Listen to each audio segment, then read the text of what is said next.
오늘은 개발 혁신에 있어서 PR, 즉 Part Reduction, 부품 감소, 즉 PR 설계에 의한 디자인 투 코스트에 대해서 서로 얘기를 나눠보고자 합니다.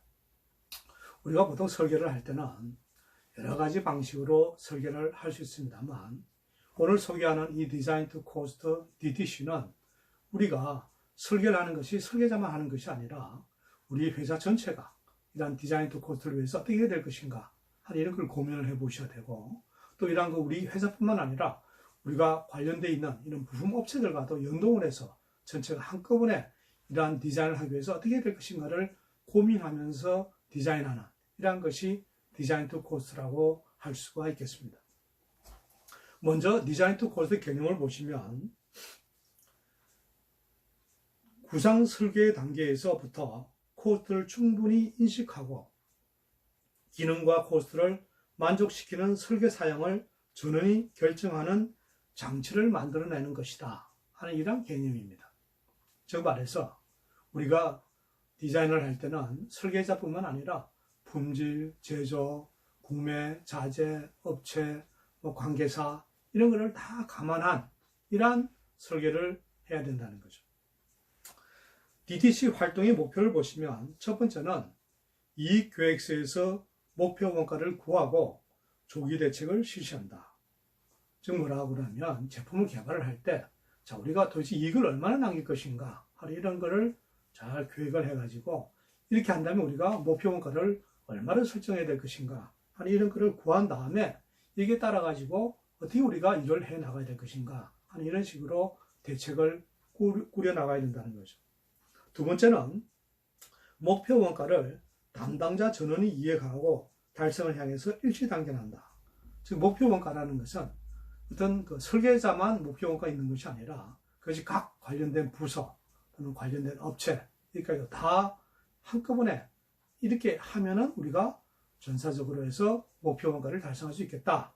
이런 거를 우리가 가지고 일치 단계에서 나가야 된다는 거죠. 세 번째는 부품별로 계약 목표 원가를 제시하고 제조 부품 메이크로 도전시킨다. 아무리 본사에서 우리가 디자인을 해가지고 목표 원가를 가져간다 하더라도 우리가 관련된 이런 부품에 대한 메이크라든가 관련된 회사에서 이러한 탁에 대해서 도전하지 않으면 아무 의미가 없습니다. 다시 거기에 따라 가지고 도전할 수 있는 이런 분위기도 만들어 나가야 된다는 거죠.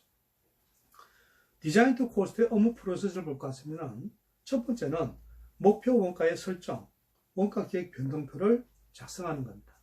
즉 말해서 목표 원가를 설정을 하고 또 여기에 따라서 원가에 대한 기획을 어떻게 가져가야 될 것인가 하는 것을 먼저 작성해야 된다는 거죠. 두 번째는 발주처의 견적을 의뢰합니다. 이렇게 원가 계획서가 만들어졌다면 그럼 발주처 과연 가능한가 하는 이런 견적을 받아봐야 되겠죠. 세 번째는 계획 부품표 작성이나 발주처를 결정하고 계약 목표 가격을 제시해야 됩니다. 이렇게 받아보니까 너희는 얼마 정도 목표를 가지고 해야 우리가 가능하겠다. 이런 거를 다 검토해서 서로 의논해야 된다는 거죠. 따라서 DTC 전체 절차를 볼 것 같으면 상품 기획에서부터 이익 계획을 하고 그다음 목표 원가를 설정을 하고 거기에 따라서 기능별로 원가를 분석한 다음에 목표 원가를 재설정을 합니다. 그 다음에 구상도를 그리고 견적 발주처를 결정을 하고 제품 설계를 하고 코스트가 과연 우리가 산정한 이런 목표 원가에 맞는가 하는 것에 대해서 다시 여부를 검토한 다음에 그에 따라서 우리가 기술을 이라든가 이런 걸 감안해서 시작품을 만들고 또 테스트를 평가를 하고 생산 도출도를 만들어서 생산을 시작하고 생산을 개시하는 이런 프로세스를 우리가 따라가야 되면서 이거는 어떻게 한 개 부서만 하는 것이 아니라 전사 또는 우리가 관련된 모든 업체들과 한꺼번에 같이 해나가는 이런 활동이 필요하다는 거죠. 전사 설계 활동의 전개 방법을 볼 것 같으면 첫 번째는 목표 기능, 목표 납기, 목표 원가의 동시 달성입니다. 이거는 뭐냐면 방금 말씀드린 대로 디지털은 전사적인 활동이 되어야 된다는 거죠. 그 다음에 전사적 TCT 활동으로서 확립시켜 나가야 됩니다. 이것이 그냥 간단하게 말로만 내는 것이 아니라 그럼 우리 회사의 관리 시스템이라든가 이런 거는 어떻게 해야 될 것인가 하루 이런 걸 검토해보고 확립해 나가야 된다는 거죠.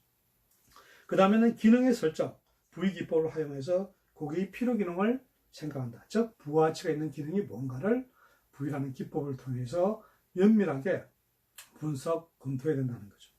목표 원가는 시장 동향과 경쟁 상대의 동향을 살펴서 시장에 투입한다. 즉 우리가 가장 싸다고 잘 팔리는 제품도 아니고 가장 비싸다고 안 팔리는 제품도 아니기 때문에 이런 걸 잘 감안해서 시장 동향을 봐가면서 해나가야 된다는 거죠.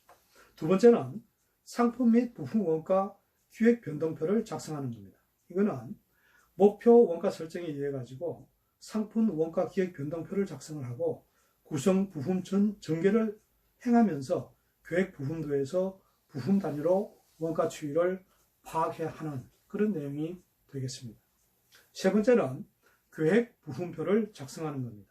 즉 제품 설계 시점에서 부품별 목표 원가, 견적 원가를 작성을 하고 과연 이것이 과연 될 수 있는가 하는 것을 검토하면서 해 나가야 된다는 거죠.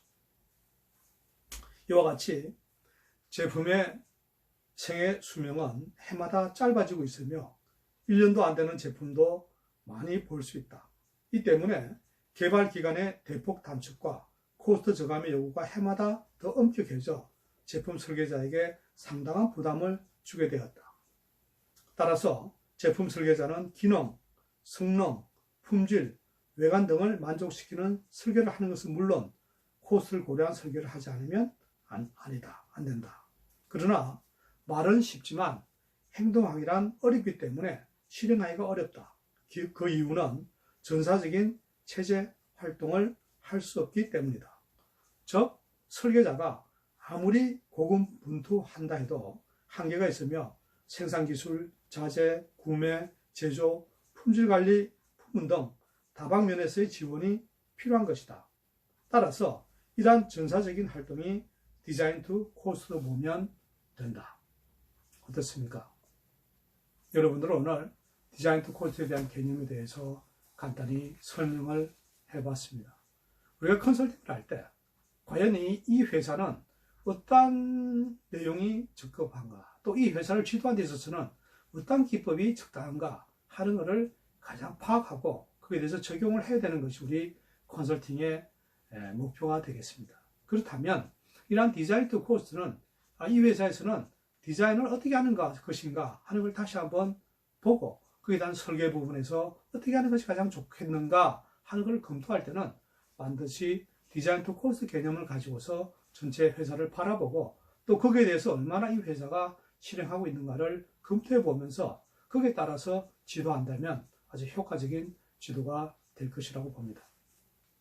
오늘 개발 단계에 있어서 우리가 부품 수도 절감을 하고 과연 부가가치 있는 기능을 가지고 그걸 검토해 봄으로써 그를 전사적인 활동과 협력업체까지 이거를 전개시켜서 해나가는 이러한 디자인 투 코스트가 여러분들 업무에 도움이 되면 좋겠습니다.